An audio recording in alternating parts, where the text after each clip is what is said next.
With 2023 winding down and fewer big games launching in December, Avatar: Frontiers of Pandora stands out as perhaps the only AAA blockbuster of the month. It's out on December 7th for Xbox Series, PS5, and PC, developed by Massive Entertainment of The Division fame. While an open-world title that distills elements from others in the genre, several things make it unique, besides being an Avatar game mostly in first person instead of third person. Check out 10 of them here.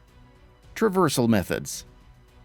If there's one thing that open-world titles have presented over the years, it's a range of different movement types. While most offer regular walking, running, and sprinting, we've seen titles like Dying Light use parkour and freeform running. However, in Avatar: Frontiers of Pandora, that freeform movement also involves leaping and bounding as much as sprinting. Your character has a powerful jump to propel them higher while utilizing different parts of the environment to either hold on or to carry you. Vines will elevate, and certain plants act as trampolines to bounce you higher. It's a big change of pace for Massive, who utilizes more realistic movement in Tom Clancy's The Division, and part of what makes the Avatar fantasy come alive.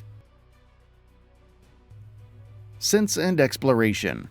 Another element unique to the player is their ability to sense their surroundings, referred to as the sense. Unoriginal, yes, but it works. It's good for several things, like seeing enemy routes when sneaking into a base, locating weak spots, and much more. The sense will also lead you to specific objectives, but not directly. Once in the vicinity, you need to find the thing in question, which the quest objectives help with by describing landmarks and other sites. With how complex environments can be, it gets challenging. Hopefully, as players become more familiar with the Western Frontier, these will feel more natural and less confusing.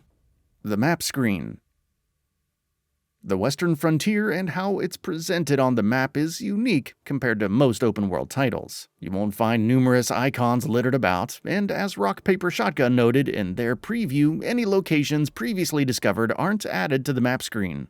Following the directions in a quest's description is even more essential. If you favor a more traditional guided experience, using waypoints to indicate where to go, it's still present as a separate mode. However, you can also rely only on contextual information when exploring. Either way, don't count on the game holding your hand throughout, as we'll discuss shortly.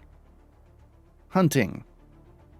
As in the films, you get to go hunting in Avatar: Frontiers of Pandora. However, even with so many guns at your disposal, you can only hunt animals with a bow and arrow. Kill them with guns and the meat is ruined, per IGN's preview, so essentially it's a clean hunt or no deal.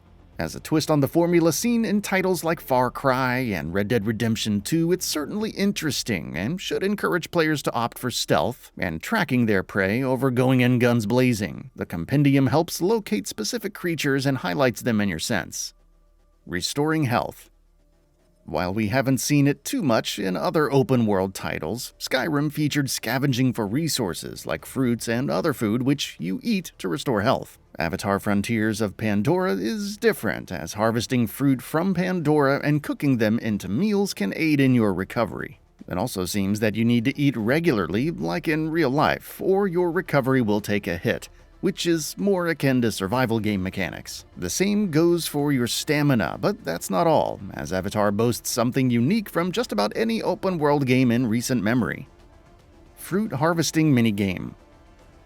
That's right, there's a mini-game for harvesting fruits. You can't just press a button and have it in your inventory. First, interact with the fruit, then manipulate the analog stick to pull it off. Considering how much the developer has done to streamline resource gathering over the years, to see this aspect go in the other direction is interesting. You'll also find different rarities of plants and even animals based on the time of day and weather, which must be kept in mind when fulfilling objectives.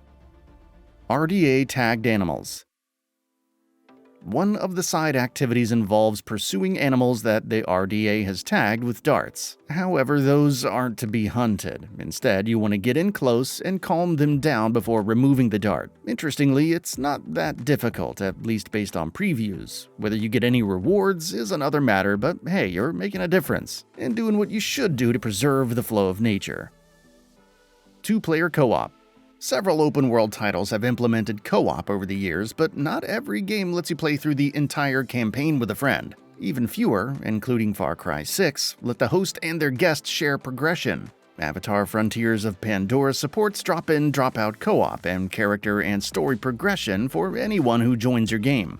The only caveat is that they must have reached the same point in the story as you to play the main missions, or they're locked off. However, if you join someone else's game and progress enough in the story, you can then continue from there when solo. No replaying any previous story missions. There's also trading, with players able to swap loot and either gain a leg up or chase after specific roles.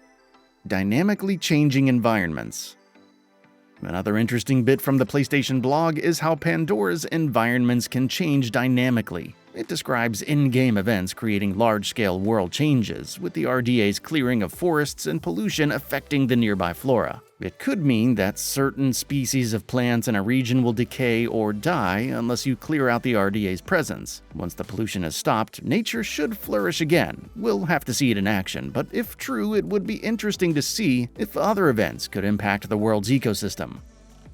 And that brings us to the end of the video. A quick request: we upload new videos every single day, and if you like what we're doing, please consider subscribing. It really helps us out. Also, don't forget to enable all notifications by clicking the bell icon so that you can receive daily video updates. Thanks for watching.